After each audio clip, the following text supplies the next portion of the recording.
So we're continuing in our series on how to tell if a rescue is a good rescue. And today we want to talk about, are their animals' needs being met? You know, when a rescue says, yes, I will take your dog, yes, I will take in this dog, it is their job to have a plan in place for that dog. That plan may be a behavioral plan. They may say the dog needs a little extra work. It may be a medical plan. The dog may be pregnant or needing some treatment. It may be an adoption plan. The dog may be able to go right up for adoption. That's fantastic. That's the goal, is to get the animals in, assess what they need, help them with what they need, and then get them into a new home.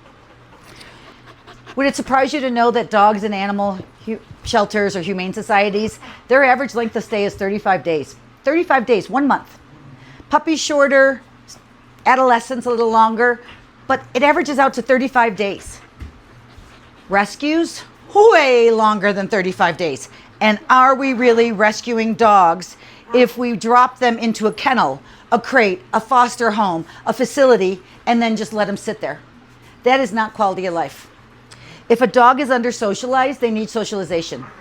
If they're anxious, stressed, shy, they need confidence building. If they have a lot of energy, they need outlets for that.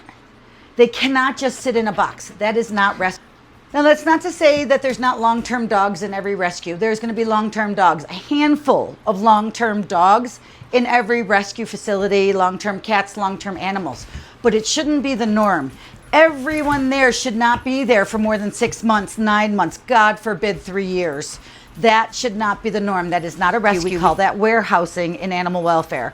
Warehousing is a term that's described to people that had huge hearts and started with all the best of intentions, but kept saying yes and kept saying yes and said yes so many times that they got so big that their supporters were overwhelmed. Their volunteers, their finances, their property, their facilities, everything gets overwhelmed. And then the dogs suffer. The dogs sit back. You know, rescuing isn't the same as helping. A sanctuary isn't always safe.